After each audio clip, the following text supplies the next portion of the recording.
You wake up one spring morning in the year 1502, not as yourself, but as Arthur Tudor, the Prince of Wales, the boy born to save England. You are 15 years old. You are married to a Spanish princess, destined to be king, praised by your tutors, adored by your people. Just days ago you were healthy, standing tall in Ludlow Castle, learning to govern, learning to lead. But now, your blood boils beneath your skin. Sweat pours from every pore. Your limbs ache with the weight of something no physician can name. Your young wife, Catherine, kneels beside your bed, whispering prayers in a language half the castle doesn't understand. Her hands trembling as she touches yours. And 6 days later, you are dead. What killed you? Was it plague? Was it poison? A hidden defect passed down through bloodlines? No one knows. Even now. What they do know is what happened next. Because the death of Arthur Tudor did not just break a mother's heart or fracture a father's dreams, it shattered the very structure of English history. Your death took a crown from your head and placed it, too soon and too heavily, on the one boy no one ever prepared to carry it, your little brother, Henry. He was born in the year 1491. 4 years after you. He was the spare, the one left behind in the nursery, while you were taught statecraft and Latin and the ways of kings, while you were being paraded on royal barges in golden armor, too heavy for your shoulders. Henry was playing with wooden swords in the garden. The younger son with time to waste and nothing to prove. No one imagined he would be king. But when you died in that chamber at Ludlow Castle, the future cracked open. Suddenly, the boy with the toys had to become a man who ruled, and England would never be the same. Your death sparked something cold in your father, Henry VII. He had built everything: peace, legitimacy, alliance, dynasty on you. You were the promise that the Wars of the Roses had truly ended, that the Tudors would not fall like the Yorks and Lancasters before them. When he lost you, he did not just lose a son. He lost the foundation. The careful, calculating king became paranoid, obsessed with gold, with survival, with control. And your mother, Elizabeth of York, who had once told him to be strong, who had reminded him they still had children, who had stood tall through every loss, would not survive you either. Within a year of your death, she too was gone, taken by childbirth and grief, dying on her 37th birthday, along with the daughter they named after your widow, Catherine. But the storm you left behind did not stop with their mourning. It passed to the brother you never expected to wear the crown. Henry VIII did not inherit a throne. He inherited a weight, a fear, a curse. Every miscarriage Catherine suffered whispered your name. Every infant coffin echoed with your absence. Each time his queen bled, he remembered you, how your death destroyed their parents, how England nearly fell apart. And he could not let it happen again. So he did what fear makes powerful men do. He broke everything. He broke with Rome. He shattered centuries of religious tradition. He made himself head of the church. He executed his closest friends, his most trusted advisors, his wives. He married 6 times. 2 of those queens were sent to the block, their heads severed, because they could not give him what your death made him: crave a living male heir. The Reformation tore England in half. Catholics and Protestants drowned each other in fire and blood for generations.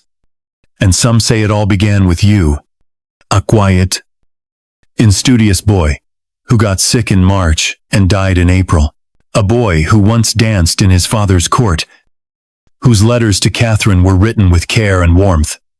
A boy whose body was wrapped in spices and carried through rain and mud to a cathedral, never to be seen again. Century la terre. They brought radar into Worcester Cathedral. They found the outline of your coffin beneath the earth, deep in a vault, not marked by your beautiful tomb. Your bones scattered in the soil.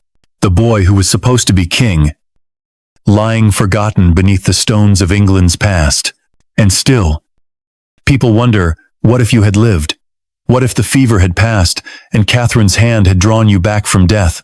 What if you had ruled as Arthur VI instead of dying as Arthur the Only? Would there have been no Reformation? No Anne Boleyn? No Elizabeth I? Would Henry have become a bishop instead of a butcher? Would England have remained Catholic? Would the New World have been shaped by different hands, under different flags, without exiled Protestants seeking refuge? One death, one twist of fate, one boy who vanished and left behind, not silence, but a roar that echoed for 500 years. That is your legacy. Not as a king crowned, but as a king denied. The boy whose absence changed more than his presence ever could. And now, Century la terre, in quiet cathedrals and cold stone vaults, we are still asking the same question. If Arthur Tudor had lived, would the world have followed, long before the fever, before the coughing fits, before the sweating sickness that would take him in the spring of 1502? Arthur Tudor was not simply a boy. He was the answer to a prayer whispered for decades across blood-soaked fields and war-torn cathedrals. His birth was not greeted with the quiet joy of a family blessed with a healthy child, but with the thunder of bells ringing from every tower in London, with bonfires blazing in the streets, with the cautious, trembling hope of a country that had not known peace for 2 generations. For Arthur was not just the firstborn son of Henry VII and Elizabeth of York, he was the living embodiment of a fragile truce. His tiny lungs, gasping for air, in September of 1486, were the first breaths of a new England. And everyone who saw him knew it. He was conceived in a political gamble. Henry Tudor had marched through blood and betrayal to reach the throne, defeating the last Plantagenet king, Richard III, on the muddy fields of Bosworth in August of 1485. His claim to the crown was tenuous, a flickering thread tied more to luck and violence than to birthright. But he was clever, and he understood what the people needed. He married Elizabeth of York, niece to Richard, sister to the missing princes in the Tower, and daughter of Edward IV, uniting the Red Rose of Lancaster and the White Rose of York. Their union was not a love story, it was a strategy, a symbol, a seal on the bleeding wound of civil war. And when Elizabeth became pregnant almost immediately, all of England held its breath. When the boy was born, they named him Arthur, not Henry, not Edward, not any of the names that had ruled or killed or vanished. They named him for the legendary king, the once and future ruler who would return to save Britain in its darkest hour. It was not subtle. The Tudors never were. But it was powerful. And the name suited the child. Even as an infant, Arthur seemed calm, grave, watchful. Servants swore he rarely cried. Priests said he gazed at the crucifix above his cradle with an unusual stillness. Whether myth or memory, these stories took root early, and they grew with him like ivy, clinging to a sacred ruin. By the time Arthur was 3 years old, he was already more than a child. He was a symbol, a vessel, a project of the state. He was made a Knight of the Bath in a ceremony so ancient and elaborate that few remembered why it even existed. His body was washed in sacred water, while bishops recited Latin prayers over him. He stayed awake through the night in vigil. Though the boy surely drifted in and out of dreams, he wore tiny armor, was given a tiny sword, paraded through the streets on a royal barge as crowds cheered from the banks of the Thames. At 4, he was Duke of Cornwall. At 5, Earl of Chester. At 6, Prince of Wales. Titles fell upon his shoulders like stones, one after another. And still he smiled. His education began before he could properly read. He was surrounded by the best minds of Europe, humanists, theologians, diplomats, all summoned by a king determined to raise the perfect heir. Arthur studied Latin, Greek, history, mathematics, philosophy. He read the chronicles of past kings and could recite their reigns by heart. His tutors said he had a prodigious memory, a rare discipline, and a thoughtful soul. He wrote letters with elegant Latin phrasing. He debated the ethics of war and peace before he was 12.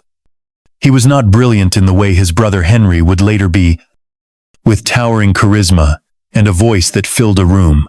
Arthur's brilliance was quieter, sharper, like the edge of a blade left sheathed in velvet. Physically, he was delicate but graceful. He inherited the red gold hair of his grandfather, Edward IV, and the slender build of his mother. His eyes were pale but alert, his manner gentle, and his voice soft, even shy. He was not the kind of prince who thundered down hallways or bellowed at servants. He walked with purpose, bowed with humility, and thanked those beneath him with genuine warmth. Courtier described him as courteous, devout, and serious beyond his years. He had the makings of a philosopher king, a ruler who might bring wisdom to the sword-hardened throne he was destined to inherit. But England was not enough. The Tudors were new, and new dynasties must prove their worth to older, prouder powers. Across the sea, the kingdoms of Spain were rising. Ferdinand of Aragon and Isabella of Castile, monarchs, both in their own right, had married to unite their realms. And now their armies swept across the Iberian Peninsula, driving out the last Muslim strongholds and launching Spain into an age of conquest. They had a daughter, Catherine, born just 3 months after Arthur, and from almost the moment she entered the world, her name was spoken in English courts as the future queen. It was a political match from the start. Spain could legitimize the Tudors. Spain could protect England from France. Spain could bring gold, prestige, and sacred bloodlines. The marriage negotiations began when Arthur was not yet 2. The Spanish were cautious. They did not fully trust this upstart Tudor king, but they were intrigued. For years, they argued over dowries, contracts, what-ifs. But eventually, the agreement was reached. Arthur and Catherine would marry. A treaty was signed. A future was drawn up in ink. At 10 years old, Arthur was officially betrothed. At 12, he was married by proxy. At 13, he began writing letters to his bride in elegant Latin, expressing joy at their coming union and calling her my dearest and most beloved lady. Catherine replied in kind. They had never met, but in the ink of their words, something real began to flicker, a respect, perhaps even a first love. Built on duty and longing, they were 2 children groomed to carry the weight of nations, reaching out to one another across the channel with trembling hands. And so, in October of 1501, Catherine of Aragon arrived in England after months of travel, storms at sea, and unfamiliar lands. She was 16, nervous, and radiant. Arthur was 15, tall for his age, graceful, handsome in the quiet way his father had once been. They met at Dogmersfield, and according to the records, he greeted her with warmth and kindness. Their wedding took place 2 weeks later at St. Paul's Cathedral, beneath vaults of stone and tapestries of gold, watched by nobles from across Europe. The celebration lasted for days. The marriage was blessed. The bedding ceremony performed. The future was secured. And yet, within 5 months, he would be dead. But that is for another night. Tonight, the boy is still alive. He stands at the top of England's dreams. The bells still ring. The letters still arrive. The torches still glow in Ludlow Castle. And Arthur Tudor, the boy born to save a wounded kingdom, and still walks the earth quiet, brilliant, and doomed. They were strangers when they met, children bound by treaties, crowned with expectations, and placed into each other's arms like chess pieces arranged for the game of empire. Arthur Tudor had written to her as a gentleman, as a scholar, as a prince raised to believe his words could build trust where touch had not yet arrived. Catherine of Aragon had answered him as a daughter of 2 monarchs, trained from infancy to see marriage, not as the culmination of romance, but as the ignition point of strategy. And yet, somewhere between the formality of their correspondence and the ceremony that loomed like a mountain on the horizon, a flicker of human feeling had sparked between them, timid, tentative, the kind that grows not from passion but from the quiet hope that maybe, just maybe, the person on the other end of the parchment might understand. Catherine landed in England in the damp chill of October. In the year 1501, her journey from Spain had been long, wearying, and storm-ridden. She had crossed seas that terrified even seasoned sailors, had been drenched by rain on foreign shores, had passed through villages and halls that whispered in languages she barely knew. She was 16, young, but not innocent. Her brown eyes were solemn, framed by the rich auburn hair of her Iberian bloodline, her spine straightened by duty, her heart thudding beneath layers of silk and symbolism. When she disembarked, she was not merely a princess, she was a vessel of alliance, of gold, of God's favor, made flesh. And somewhere in the English countryside, a boy waited for her. Arthur was 15, tall for his age, already carrying the shape of kingship in his bearing. He had been trained for this moment since he first opened his eyes. Every movement had been rehearsed, every line of greeting written and rewritten until it felt like scripture. But none of that preparation could fully brace him for the reality of standing before the girl he had called my most entirely beloved spouse. At Dogmersfield House in Hampshire, the air was thick with nerves. Their first meeting was brief, witnessed by countless eyes, spoken through interpreters and prayer books, and rehearsed pleasantries.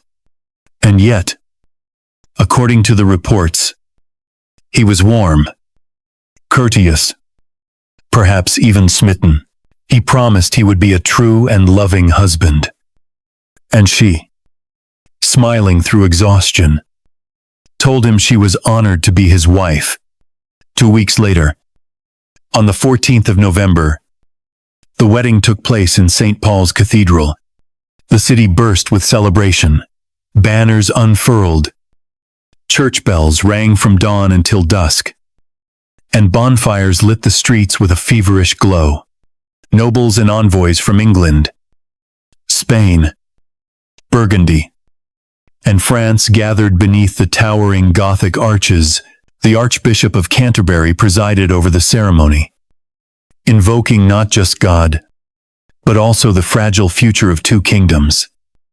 As if the marriage of 2 teenagers could truly heal the scars of war and politics. Arthur, dressed in ceremonial white and gold, looked older than his years, his face pale but composed. Catherine wore a Spanish gown of deep crimson, embroidered with threads of silver and black, her hair braided and crowned, her face unreadable to all, but the few who saw the flicker of fear behind her eyes. When they were pronounced husband and wife, the cathedral shook with applause. Coins were thrown into the streets. Choirs erupted into song. But the moment that would echo far beyond the walls of St. Paul's was not the exchange of vows, it was what came after. That night, as tradition demanded, the young couple was escorted to their marriage bed. This ritual, ancient and public in its symbolism, I saw bishops and noblemen lead the bride and groom to their chambers. The Bishop of London blessed the bed with holy water. The royal couple was undressed by their attendants and tucked into bed beneath sheets stitched with Tudor roses. Jokes were made. Toasts were offered. And then the door was closed. What happened next? Whether they consummated the marriage remains one of the most contested and consequential mysteries in English history. Arthur, the following morning, reportedly emerged with a swagger. According to court gossip, he told his companions that being in the midst of Spain was no hardship, and that he was lusty and amorous. But these words, spoken by a boy raised in a court, obsessed with male virility and public perception, may have been little more than youthful boasting. Catherine, for her part, remained silent. When later asked, she would swear under oath more than once, in the face of political catastrophe, that the marriage had never been consummated, that on the night the world believed them to be one, they had only laid side by side. Too young, too scared, too unsure. But at that moment, in 1501, none of this mattered. England celebrated. Spain rejoiced. The couple was sent to Ludlow Castle, near the Welsh border, where Arthur would learn to rule in miniature. Ludlow was not merely a romantic getaway, it was a fortress, a seat of governance, a symbol of regional power. It was there that the boy prince would hold his own court, attend council meetings, issue minor decrees, and prepare for the throne that waited for him beyond the horizon of time. Catherine accompanied him, not just as his bride, but as the future Queen of England, a role she had rehearsed since birth. Their life at Ludlow was quiet, structured, and watched closely by their guardians and advisors. They rose early, dined formally, read together, and studied separately. Arthur wrote letters to his father, updating him on his progress as if he were still a student. Catherine wrote to her parents, describing the customs of this strange land, the coldness of its climate, the stiffness of its people. But beneath the layers of protocol and pageantry, a rhythm began to form a life. They began to speak more in each other's languages. They shared meals, prayers, perhaps even laughter. They were not lovers in the tempestuous sense, but they were becoming something tentative allies in a world they did not build but were sworn to inherit. And then, as winter turned toward spring, the sickness came. Arthur had never been particularly robust. Though graceful and intelligent, he was often described as pale, thin, a little frail beneath his layers of dignity. Since the wedding, Catherine and their servants had noticed signs he tired more easily. He needed longer rests. His appetite was uneven, but nothing alarming, nothing fatal. Until March, Ludlow, like much of England, was vulnerable to disease. That year, something crept through the town. Some called it plague. Others feared it was something worse. The sweating sickness had struck before in England, and each time it came, it moved with terrifying speed. It began with a chill, then a fever so intense it made the skin feel like it would melt from within. Victims drowned in their own sweat, their minds fraying into confusion and delirium, their hearts racing until they simply stopped. On the 27th of March, Arthur collapsed. Catherine fell ill the same day. Within hours, both were confined to their chambers. Physicians were summoned. Herbs were administered.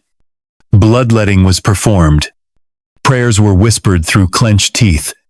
And Ludlow Castle, which had stood for centuries as a symbol of royal order, became a house of fear. But those details belong to another chapter.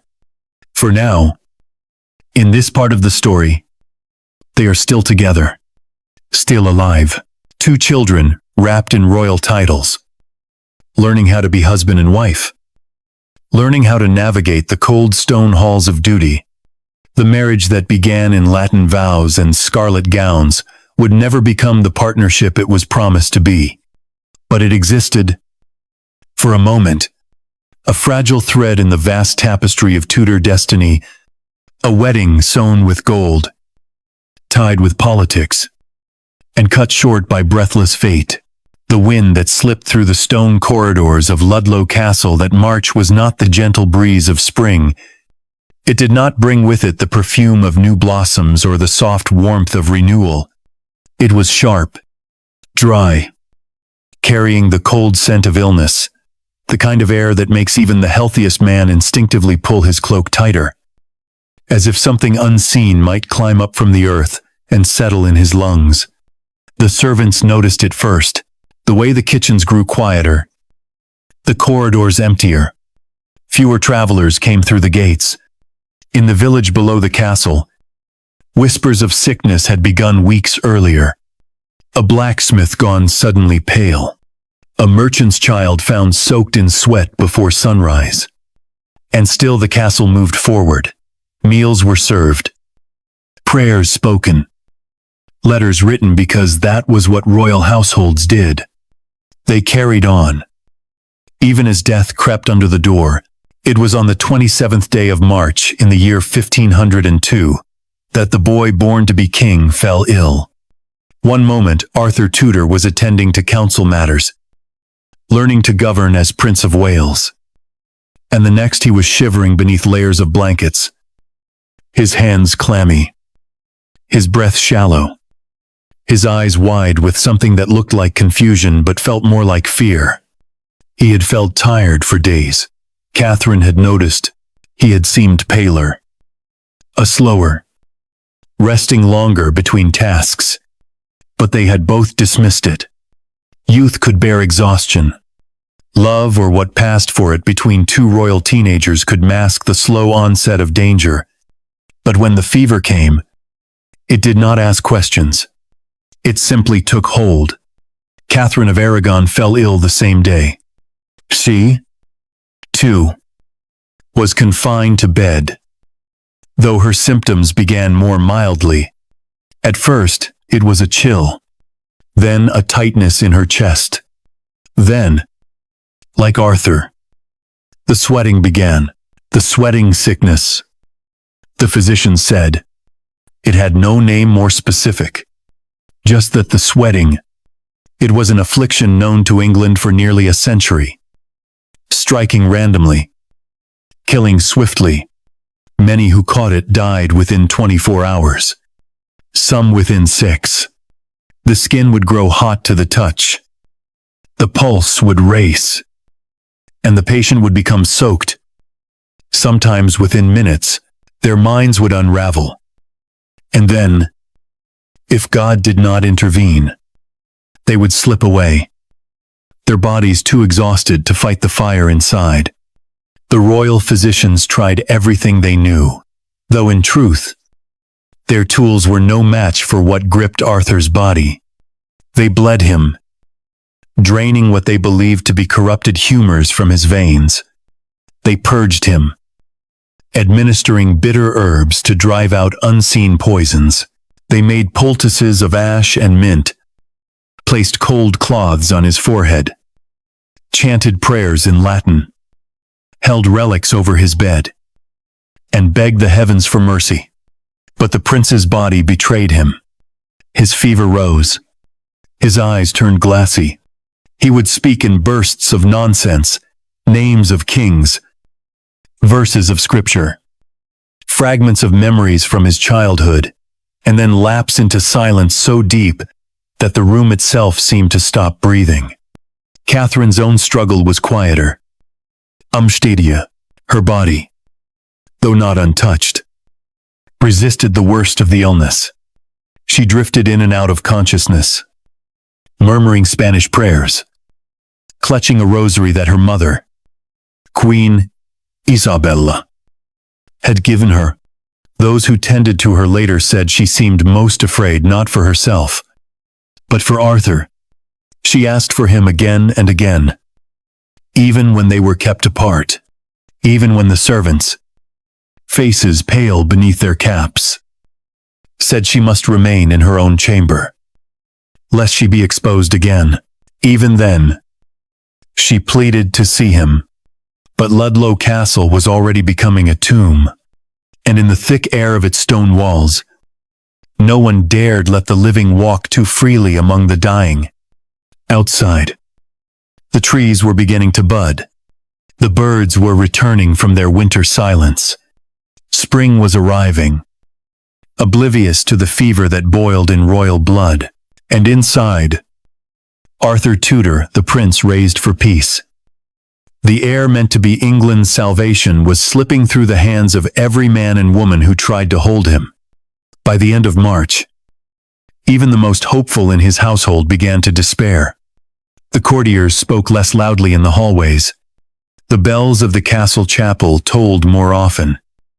Though no one would say for whom, priests came more frequently, their footsteps echoing with the weight of sacrament and final rites. And Catherine, though still weak, insisted on being kept close. She wrote notes when she could not speak. She prayed until her knees bruised. She whispered to God in the language of her homeland, asking for a miracle, for strength, for one more day. On the 2nd of April, as dawn broke gray and cold over the Welsh border, Arthur Tudor died. He was 15 years old. He had been married for less than 5 months. He had been Prince of Wales for nearly all his life. He had never ruled. But every heartbeat of his had been measured against the expectations of kingship. And now that heart was still. The news, when it reached London, was delivered with the caution and reverence of a funeral bell. Messengers rode hard through wind and rain toward Greenwich Palace, where King Henry VII and Queen Elizabeth of York waited, still hoping. The king was asleep when the riders arrived. They woke his confessor first, a man trusted with the heaviest of truths, and in the early hours of Tuesday morning, that priest entered the royal chambers, dismissed the attendants, and spoke a single verse from the book of Job. Shall we receive good at the hand of God? And shall we not receive evil? Henry VII understood at once. His most beloved son was gone. They said he wept. They said he sent for Elizabeth immediately, and when she arrived and saw the grief carved into the face of the man she had built, a kingdom beside, she did not scream, she did not faint. She spoke gently, deliberately. She reminded him that they still had Henry, that they were young, that God had preserved them before, and might again. But when she returned to her own chambers, she collapsed. Her ladies-in-waiting summoned the king in panic. And that night, the two of them held each other like survivors of a shipwreck, their royal masks torn away, their crowns as useless as ash. Back in Ludlow, the body of Arthur Tudor lay still in the room where he had last whispered nonsense to the walls. The physicians performed their grim task. His internal organs were removed, as was customary for noble bodies that required transport. The cavity was filled with costly spices, cinnamon, cloves, the frankincense, to preserve what dignity remained, and mask the inevitable decay. He was wrapped in linen, placed in a wooden chest, which was itself draped in black fabric and marked with a white cross. 4 tall candlesticks were placed at the corners of the bier. Wax tapers burned day and night. And for 3 weeks, his body remained in that room while England prepared to mourn. But Ludlow Castle did not feel like a place of mourning. It felt like a haunted house. The walls still smelled faintly of sweat and herbs. The windows looked out on fields where no one walked.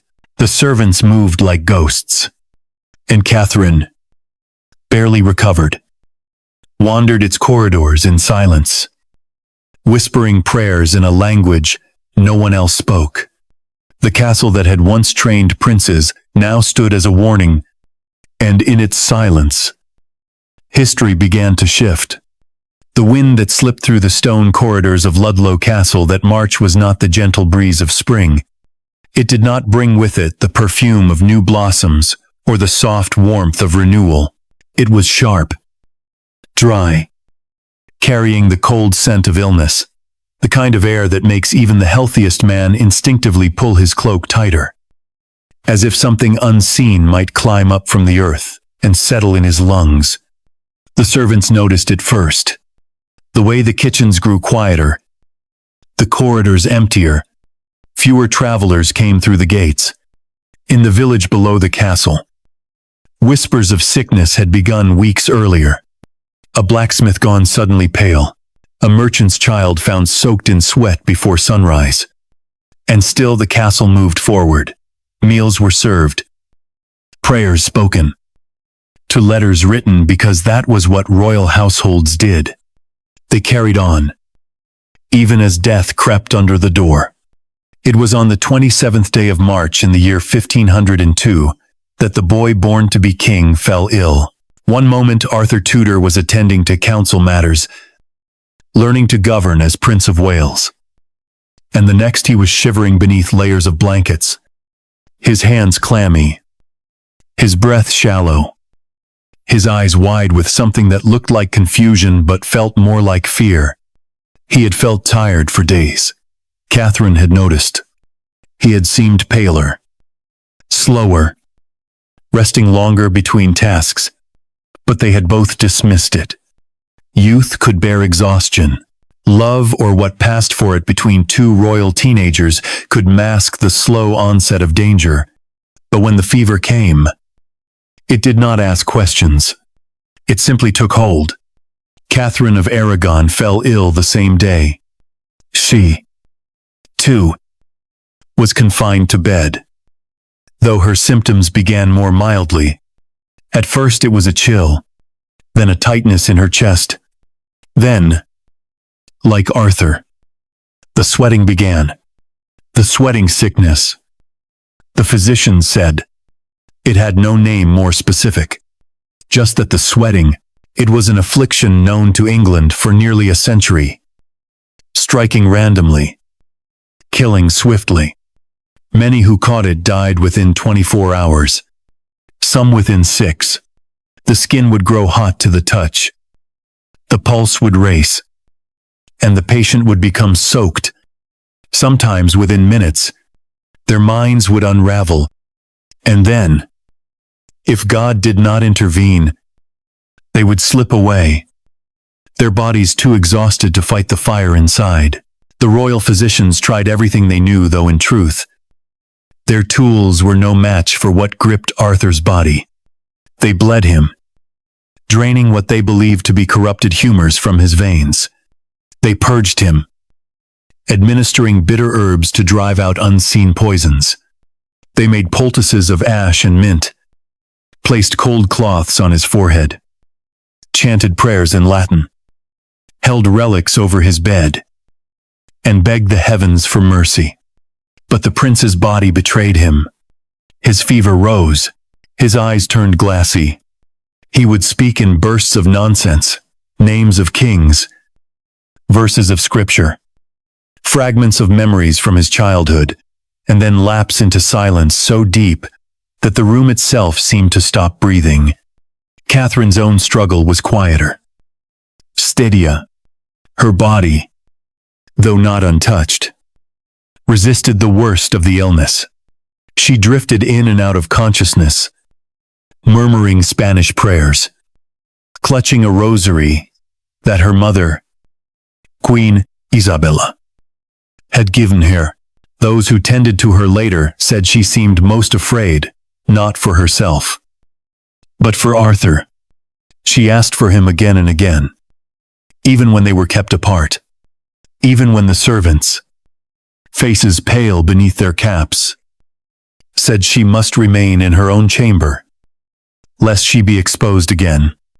Even then, she pleaded to see him, but Ludlow Castle was already becoming a tomb, and in the thick air of its stone walls, no one dared let the living walk too freely among the dying. Outside, the trees were beginning to bud. The birds were returning from their winter silence. Spring was arriving, oblivious to the fever that boiled in royal blood. And inside, Arthur Tudor, the prince raised for peace, the heir meant to be England's salvation, was slipping through the hands of every man and woman who tried to hold him.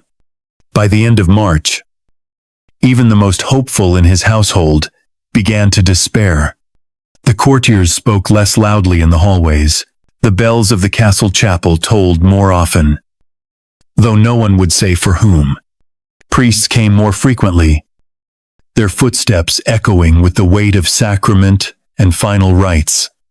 And Catherine, though still weak, insisted on being kept close.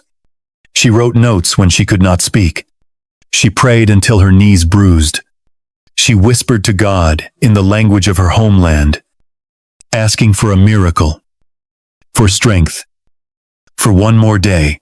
On the 2nd of April, as dawn broke gray and cold over the Welsh border, Arthur Tudor died. He was 15 years old. He had been married for less than 5 months. He had been Prince of Wales for nearly all his life. He had never ruled, but every heartbeat of his had been measured against the expectations of kingship. And now that heart was still. The news, when it reached London, was delivered with the caution and reverence of a funeral bell. Messengers rode hard through wind and rain toward Greenwich Palace, where King Henry VII and Queen Elizabeth of York waited. Still hoping, the king was asleep when the riders arrived.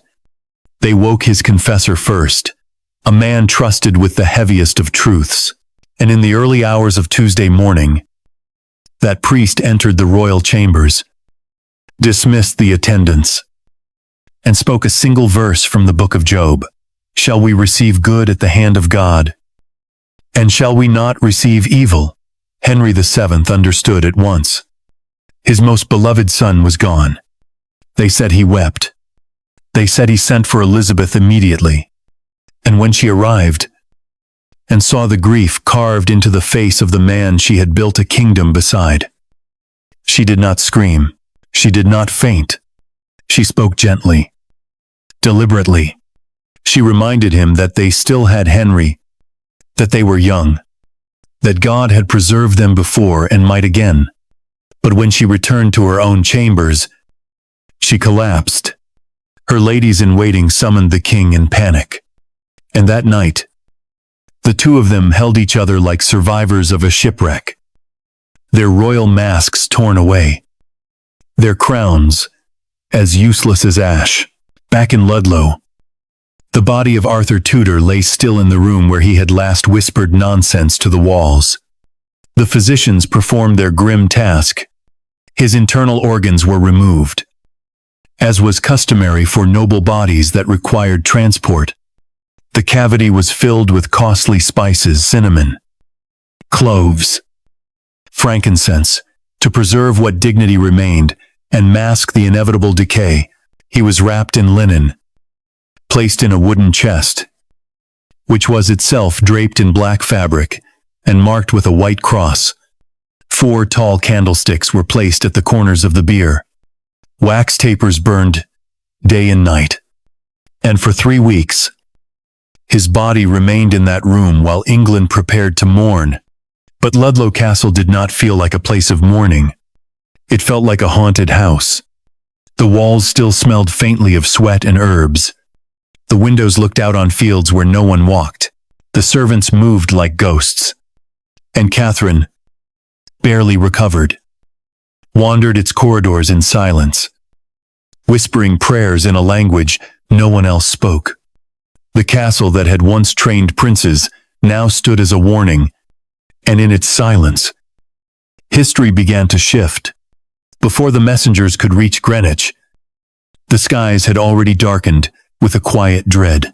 There is a particular kind of silence that settles over a kingdom before it hears terrible news, a stillness in the courtyards, a hesitation in the footsteps of servants, and a heaviness in the hands of those who carry letters they do not want to deliver. Arthur's death did not arrive at court with the scream of trumpets or the thunder of hooves. It arrived with the whisper of Scripture, cloaked in Latin, delivered by a man of God to a king who had staked everything on one boy. And in that moment, as the priest recited the words of Job, Henry VII saw the tapestry of his future begin to unravel, thread by thread, beginning with the name he had spoken aloud every day for 15 years, Arthur. He had built his throne not just on victory, but on the promise of peace. The union with Elizabeth of York had ended the war, but Arthur had made it real. Arthur had been the golden thread that held together the wounds of Lancaster and York, the living symbol that the bloodshed of Bosworth and Tewkesbury had not been in vain. And now, that thread had snapped, not in battle, not by treason or rebellion, but in a dark chamber at Ludlow, where fever whispered in the ears of children and took with it the air of England's fragile peace. Henry did not wail. Kings are not taught to cry in the open, but when he summoned his queen, it was with the urgency of a man whose armor had cracked. Elizabeth came to him wrapped in the stillness of a woman who knew what she was about to hear. She looked at his face and saw not the King of England, but the husband she had married in the ruins of civil war, the man she had built a dynasty with, stone by careful stone.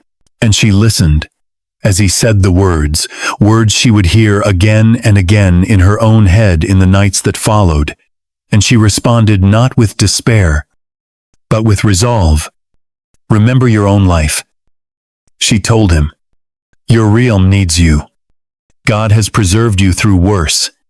She reminded him that they had another son, a second boy, a healthy boy, Henry, 10 years old, spirited, strong. There was still hope. There were still daughters. There was still time.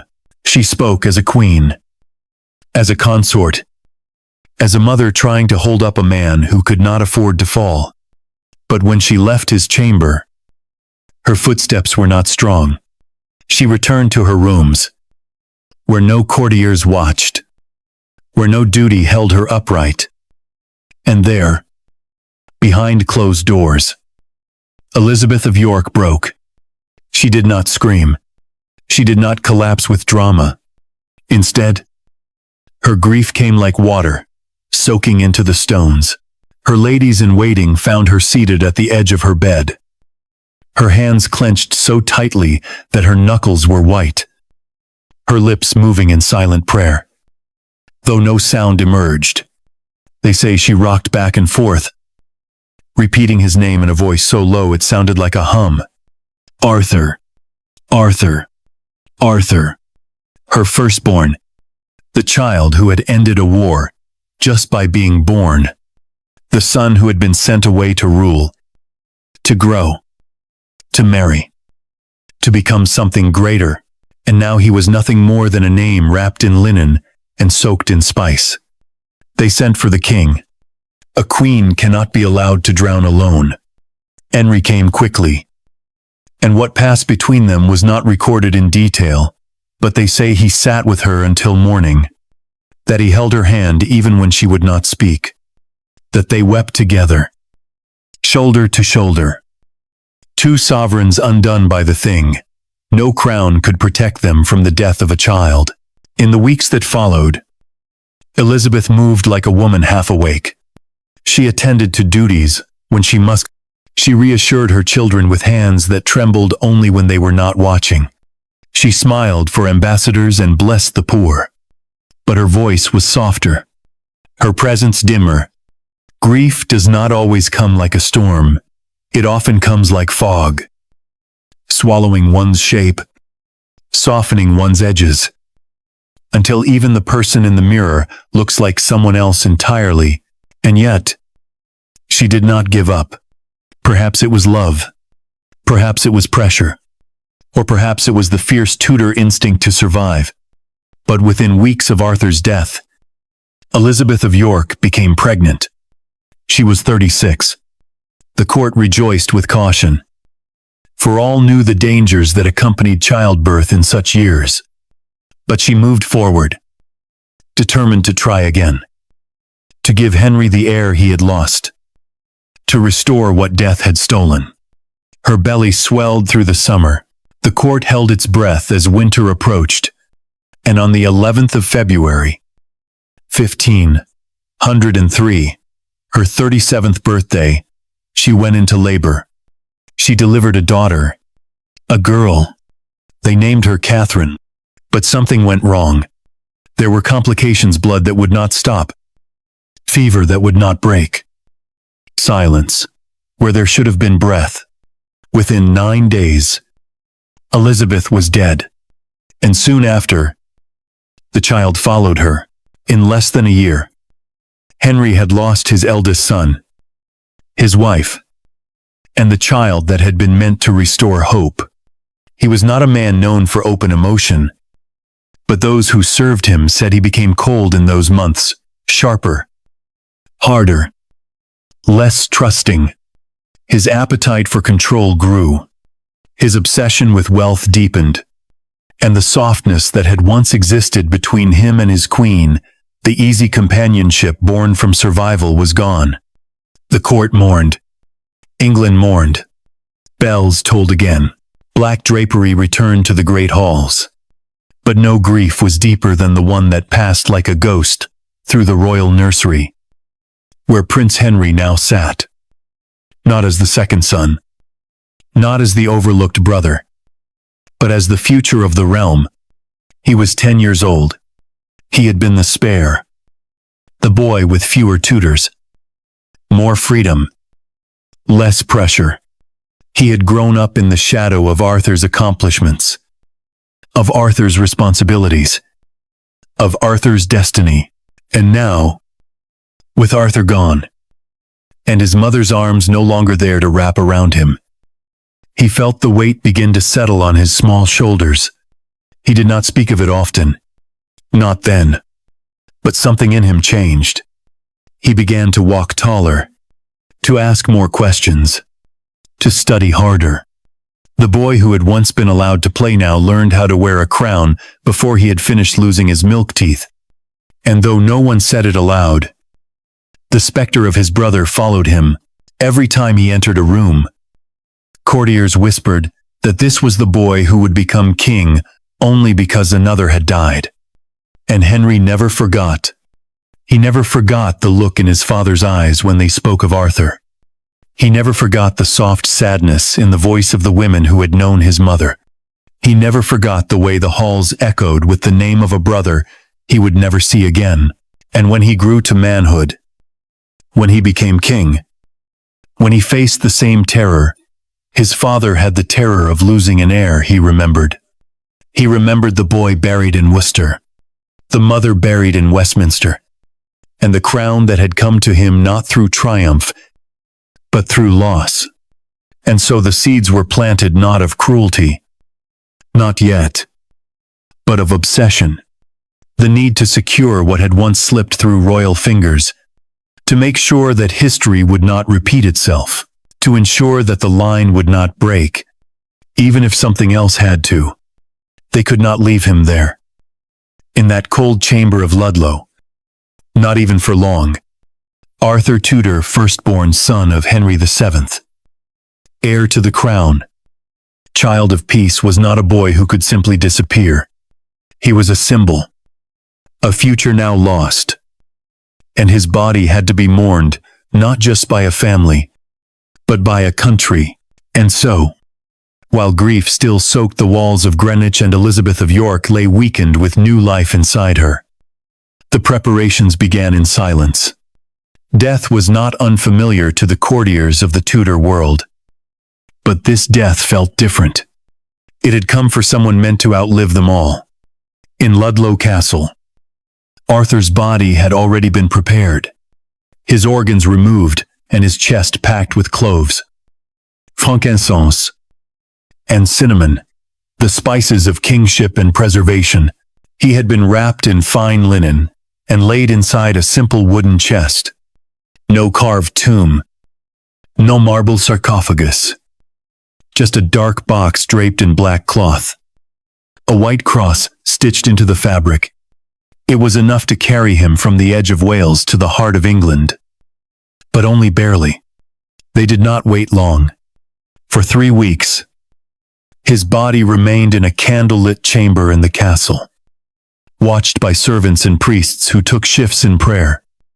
As was custom, 4 great candlesticks stood at the corners of the table on which he lay, their wax melting slowly, dripping like tears. Around him stood silver tapers and black-veiled windows. No one sang. No one laughed. Catherine of Aragon, still recovering in another part of the castle, could not be there. Her rooms were cloaked in their own sorrow. Her husband was gone, and her future had become uncertain overnight. And then, in the 3rd week of April, the order came he must be moved. He would be taken first to the nearby church of St. Lawrence in Ludlow, where his heart, or perhaps only his organs, would be buried according to the tradition for royal deaths that occurred far from London. But the rest of him, the body that had once been dressed in miniature armor and paraded as England's hope, would be carried to Worcester Cathedral, the resting place of princes. It was a short journey on a map, no more than 30 miles, but in that spring of mud and sorrow, it became an odyssey. The day they moved him, the skies broke. Rain fell in sheets, soaking the velvet of the mourners' hoods, turning roads to sludge. The royal funeral cart, drawn by 6 black horses dressed in funeral cloth, could not push through the rising mud. The wheels sank. The beasts staggered. And still the procession moved forward. They brought oxen to help pull the chariot. Great animals, straining under the weight of grief and wood and memory. The roads vanished beneath them. The wind howled across open fields. Witnesses later wrote that it was the worst weather they had seen in years, as if nature herself were mourning. No member of Arthur's immediate family attended. That was, the custom. Royals did not march in the funerals of their heirs. They remained in place, frozen in their palaces, draped in black and surrounded by silence. But others walked. Bishops, courtiers, nobles of the realm. The Earl of Surrey led the mourning party, his boots sinking into the earth with every step. 2 Spanish noblemen from Catherine's household walked behind the coffin, their heads bowed, representing the grief of the young widow who sat alone in Ludlow. Her prayers no longer enough to keep the boy beside her. The coffin did not travel swiftly. The storm slowed every step. The candles flickered and sputtered in their lanterns. Rain soaked through the seams of the chariot, dripping onto the black fabric, staining the wood beneath. But the mourners did not turn back in. One witness wrote, "It was the foulest, most windy and rainy day I have seen in many years." And yet, no one stopped. Because this was not just a funeral. This was a procession for the future that would never be. When they arrived at Worcester Cathedral, the weather finally eased. The sun did not shine, but the skies softened, as if exhausted by their own sorrow. The coffin was carried inside the cathedral, its weight borne by men in black and gold. Inside, the space was prepared. The Bishop of Lincoln sobbed as he cast holy water upon the chest. Other officers of Arthur's household stood nearby, their faces drawn and pale. They were not simply servants. They had known him, had dressed him, had guarded his door and read to him by firelight. And now they would bury him. There is a ritual reserved for the funerals of princes.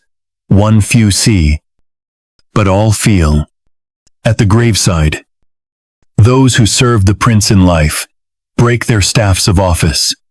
One by one, they lift the symbols of their duty rods, staffs, batons, and snap them in half.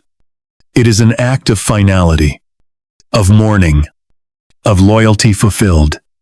Sir William Audley, comptroller of Arthur's household, stepped forward first. He held his staff above his head, then cracked it in two, with a sound that echoed off the cathedral walls. He dropped the pieces into the grave. Sir Richard Croft, steward of the household, followed. Then the ushers, one after another. They broke their rods and cast them into the earth, until it was not just a coffin in the grave, but a shattered court, his entire world buried with him. When all was silent, the grave was filled. No trumpets, no eulogy, just the sound of earth falling on wood, and the quiet breaths of men who had held back tears for days. Arthur Tudor, Prince of Wales, heir to the Tudor dynasty, husband of Catherine, son of Henry and Elizabeth, was dead, and England mourned him not only as a boy lost, but as a king who would never be back at court. The king withdrew. He locked himself in his chamber, emerging only to eat and pray. He had already lost his son. Soon he would lose his wife, and somewhere in the palace corridors, a boy of 10 wandered through silence, listening for the echoes of footsteps that would never return. And in Ludlow Castle, Catherine of Aragon sat by the window, staring out at the wet fields, whispering prayers in a tongue no one else spoke. She had been a wife for 5 months, and now she was a widow. The castle still carried the scent of illness and incense. She wrote no letters for days. She asked no questions. She sat with her grief, young and far from home. The crown she had touched, now slipping into history like a dream. Outside, the mud dried, the roads cleared. Life continued, but something in England had changed. A death had passed through it like a cold wind through the trees. And though no one yet knew it, that wind had just opened a door, and through it would step a king. Not Arthur, but Henry. The corridors felt longer after Arthur died. Wider, quieter. Henry, just 10 years old. They walked them now, not as the cheerful second son laughing in the shadow of his older brother, but as the heir to a crown that had suddenly grown heavier than he had ever imagined. There was no ceremony to mark the moment his childhood ended. No trumpet blast. No robe of state draped over his small shoulders. Just a long silence. A closed door in the palace at Greenwich. And the looks that people started to give him more serious, more careful, more watchful, as if the golden boy they had once overlooked had become, overnight, the most important person in England. He had not been raised for this. Not in the same way Arthur had. Henry was the second born.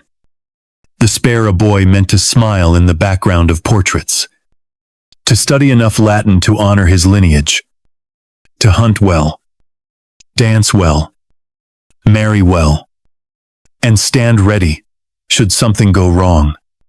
And something had gone wrong. So terribly wrong that the court still whispered about it in the corners of hallways, still lowered their voices when they said Arthur's name. The boy who had been meant to rule was dead, and the boy who had been meant to simply exist would now inherit everything. Henry felt the shift first in the weight of the eyes around him. Tutors who once humored him now scrutinized his every word. Courtiers who once teased him now bowed with solemnity. Servants stopped calling him the younger prince and started addressing him with the gravity reserved for men twice his age. The food at his table changed. The music played in his chamber became more restrained. Even the colors of his clothes darkened, as if childhood itself had been folded away with Arthur's funeral vestments. He did not cry, or if it did so alone. There is little written of Henry's outward grief, but in every record of his later life, there is the shadow of this moment, the sudden thrust into importance, the birth of pressure, the silent terror of being expected to replace a ghost. Arthur had been beloved, gifted, golden. Henry had watched him from a distance, idolised him, perhaps even envied him. Now, he inherited not only the titles, but the comparison. He was to be Prince of Wales. He was to lead, to marry well, to be strong, but in the eyes of his parents, of their advisors, of all England, he was still the one who had not been born for this. And yet, something within him rose to meet the moment. Henry was no hollow replacement. Even as a boy, there was fire in him, a will, a sharpness, a hunger. He had already been studying music and theology, had shown a startling aptitude for languages. He could charm when he wanted be, dominate a room when he chose. And beneath his smiles there was calculation. He learned quickly, and he learned fiercely. If he had once been the prince who played, now he became the prince who performed.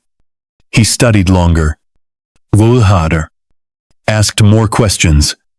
He mimicked Arthur's poise and tried to emulate his quiet dignity. But where Arthur had been soft-spoken and scholarly, Henry was bold and instinctual. Arthur had won love through gentleness. Henry would win it through brilliance. Still, the loss carved into him. When people looked at him, they saw Arthur's ghost behind his shoulder. When his father looked at him, it was with both hope and fear. Henry VII had already lost one son. Now he clung to the second with a quiet desperation. He tightened the walls around Henry's life, controlled who he saw, restricted what he read, chose his tutors with obsessive care. The boy who had once laughed freely now moved beneath the watchful eyes of men, terrified of fate's cruelty. Because they all understood if Henry died, the Tudor dynasty died with him. This fear was never spoken aloud, but it echoed everywhere in the letters sent across Europe seeking suitable matches, in the physicians who shadowed Henry's steps, in the food tasters assigned to his meals, in the guards who walked outside his doors at night. Henry felt it pressing against his ribs like a second heartbeat. He had seen what grief had done to his mother. He had seen what loss had done to his father, and he understood, with the clarity only trauma can provide, that his life now belonged to something larger than himself. He was no longer a boy. He was England's only hope. In the long months that followed Arthur's funeral, Henry changed. Slowly, imperceptibly at first, he became more deliberate, more practiced. His letters to his father grew in sophistication. His prayers became longer, his writing posture straighter. He asked about battlefields, treaties, bloodlines. He listened when men discussed politics in rooms he had once been too young to enter. The court began to whisper that the younger son might be more formidable than the first, that there was something in Henry, something watchful, perhaps even ruthless, that could be shaped into greatness. But it was a cold greatness, because it had been born in death, and in the quiet hours, when he lay alone beneath the heavy tapestries of his chamber, Henry must have thought of his brother, not just the figure, but the boy, the one who had laughed with him, studied beside him, sparred with him in the tilt yard. He must have remembered the scent of Ludlow when he visited as a child. The sound of Arthur's voice calling across the corridors. The moment when the messengers had come with wet cloaks and downcast eyes, and perhaps, deep inside, he wondered whether Arthur's death had been a beginning or a curse, because the crown did not come to him through celebration. It came wrapped in silence and shadows and expectation.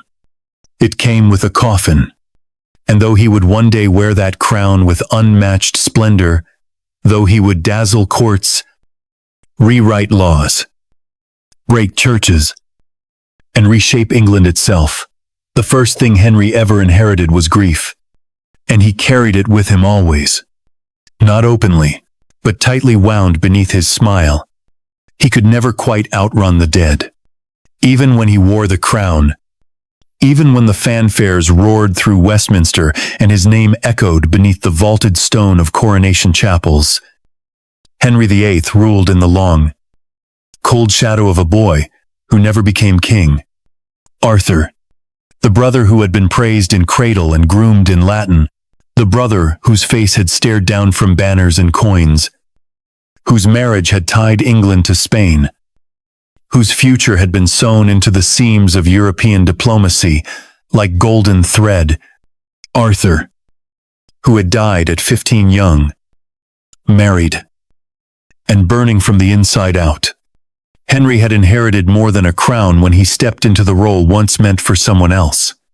He had inherited a wound, a curse, a whispered message tucked into every miscarriage, every failed pregnancy, every swaddled corpse. You were never supposed to be king, and you will never keep this throne safe. At first, there was hope. Henry had been 17 when he married Catherine of Aragon, his brother's widow. The Spanish princess once destined to rule beside Arthur. Their union had required a special dispensation from the Pope, for no Christian prince was meant to lie with his brother's wife. But Catherine had sworn under oath, with hand on scripture, that she and Arthur had never consummated their marriage. And Henry, who was young and lustful and eager to solidify an alliance that gave him international legitimacy, had accepted her word. For a time, they were happy. There were pageants, songs, celebrations that echoed across the channel. The Tudor line seemed secure. The golden age had begun. And then came the blood. First a daughter, born but dead within days. Then another child, lost before it drew breath. Then a boy, Henry, Duke of Cornwall, who lived for nearly 2 months before his tiny chest stilled. Each birth was followed by mourning, but none more than the death of that son. Henry had stood in the nursery beside the cradle, staring at the stillness of his only male heir, and something inside him cracked, not like glass, but like ice. Slowly and silently, Catherine wept. The court wore black, but the king, beneath his velvet doublets and jeweled collars, began to rot with fear, because this was how it had started. This was what had turned his father cold. This was what had drained the light from his mother's face. He had seen it before, watched the way grief could hollow out a palace, the way a lost child could rearrange the world. And now, it was happening again. The son was dead. The line was fragile. And the curse, if it was a curse, was still alive. Catherine, ever devout, continued to try. Over the years, she conceived many times, perhaps 6 or 7, but the children did not survive. Some were stillborn. Some miscarried early. A few breathed, cried, and then died. Only one child, Mary, would live. And though Henry held his daughter, kissed her forehead, and taught her to ride and write and charm with royal grace, she was not a son. And the whisper returned. Arthur had been a son. Henry began to search for answers in places far from love. He pored over Leviticus, found the passage that said no man should marry his brother's widow, believed it must be punishment that God had cursed their union for the sin of violating sacred law. He stopped seeing Catherine as the girl he had once loved and began to see her as the one thing standing between him and peace, between him and a secure legacy, between him and the son he was certain he deserved. And so began the undoing. He wrote to Rome, asked the Pope to annul his marriage, declared that it had never been lawful, that Catherine had lied, that Arthur had been her husband, in body as well as name, that the marriage had been cursed from the start. But the Pope, trapped in a web of Spanish politics and papal pride, refused, and Henry, no longer a boy in anyone's shadow, broke from the church that had crowned him. He declared himself head of the Church of England. He severed ties with Rome. He dissolved monasteries, took their wealth, ordered priests to bend their knees to his name. The Reformation in England was not born of theological revolution. It was born of a man who could not forget a dead brother, and a line of stillborn sons who would not let him sleep. He married Anne Boleyn, a dangerous choice. She was clever, sharp-tongued, unafraid of kings. He was obsessed with her, not only her body, but the promise she held: fertility, renewal, change. Anne gave birth to Elizabeth, a girl. Henry smiled, but only with half his heart. More pregnancies followed. One ended in miscarriage. Another ended in screams and silence. And again, Henry stared at a cradle that held no future. And again, the whisper returned. Arthur would not have failed. Anne lost a child. The same week, Henry had a jousting accident. An accident that left him with a head wound and a leg that would never heal. Something dark took hold of him after that. A violence. A mood that could not be softened. Anne was arrested, accused of adultery, incest, witchcraft. She went to the scaffold with a prayer on her lips, her eyes scanning the sky for mercy. Henry watched from behind thick walls, then married again before her body had turned cold. Jane Seymour gave him a son, Edward, a boy, a Tudor. The air in court changed. The future felt real. Henry wept when Edward was born. They kissed the boy's head with a tenderness few had ever seen in him. And then Jane died. Days later, from fever and blood loss. The price of the son was a queen's life. And Henry, now hollowed out by death after death after death, began to see ghosts in every hallway. He would marry 3 more times Anne of Cleves, discarded like spoiled fruit. Catherine Howard, a teenage girl beheaded for being too alive. Catherine Parr, a nursemaid who survived him. But it was not the women he chased. It was the heir, the promise, the security. And no one ever gave it to him quite the way Arthur had. Simply by being born, because Arthur had been the prince with no scandal, the boy with no sin. He had died young, and in doing so, had remained perfect in memory, untouchable, untested. Henry could never match that, could never overcome it. Even as he aged, as his legs ulcerated, as his throne grew heavy with war and betrayal, Henry was still chasing something that had died in 1502, still measuring himself against a shadow. In the end, he left behind 3 children, Mary, Elizabeth, and Edward, 3 monarchs, 3 storms waiting to erupt. His line would not last. His name would not pass into gentle memory. But his reign would change the world because he had been haunted, because he had been cursed, because he had been the second son, and all of it, all the broken marriages, the shattered altars, the heads that fell into baskets, The cathedrals that burned began with a boy who died in Ludlow, a boy who never became king, a boy named Arthur, Century Past. But the boy never left. Not really. His name faded from sermons, his face from coins, and the crown he never wore was passed from father to daughter to son, and then to strangers who had never heard of Ludlow.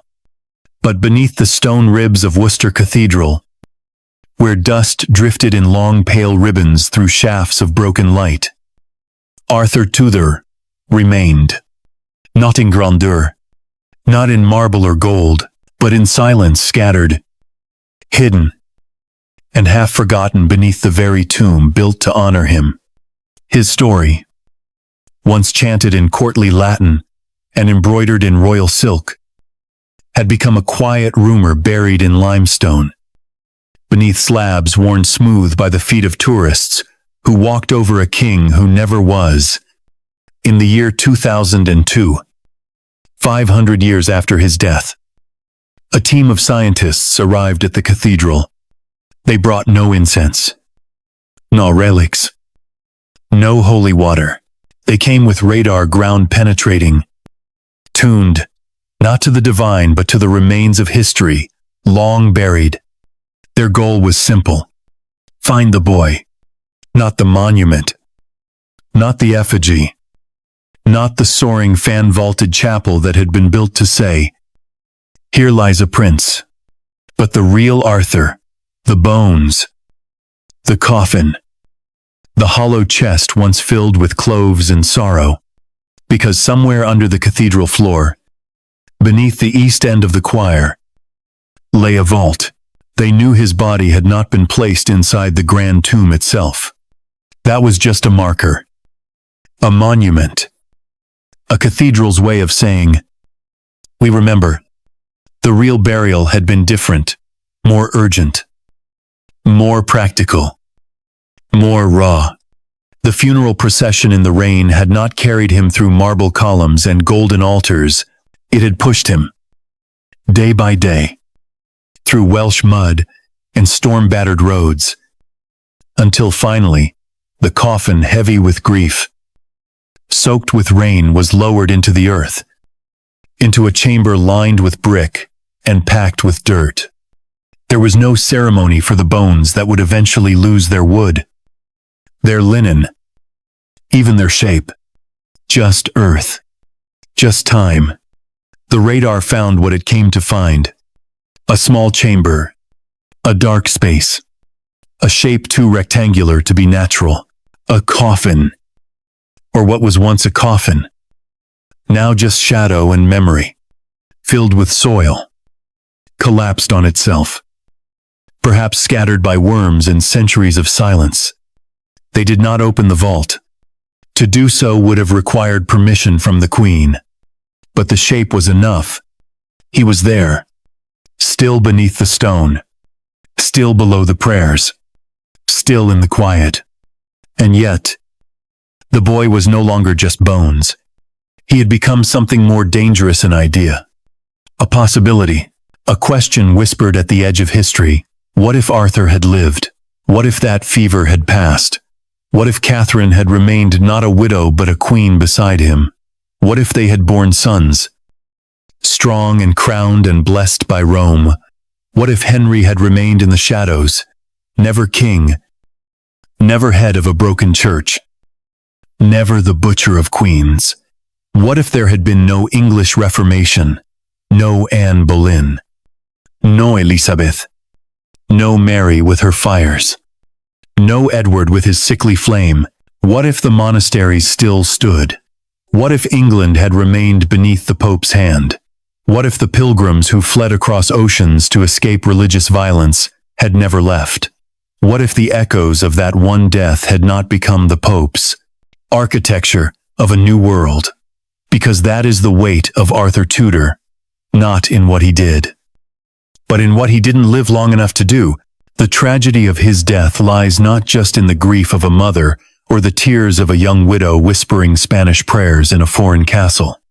It lies in the way his absence reshaped an entire continent Arthur never ruled, but his death ruled everything. It ruled the obsessions of his brother, the heartbreak of his father, the desperation of his mother. It ruled the bedroom of Anne Boleyn, and the scaffold where her neck met the French blade. It ruled the pages of royal decrees that dissolved holy orders, stripped altars, silenced monks. It ruled the storm that came afterward, Protestants and Catholics tearing England apart. One law at a time, one soul at a time.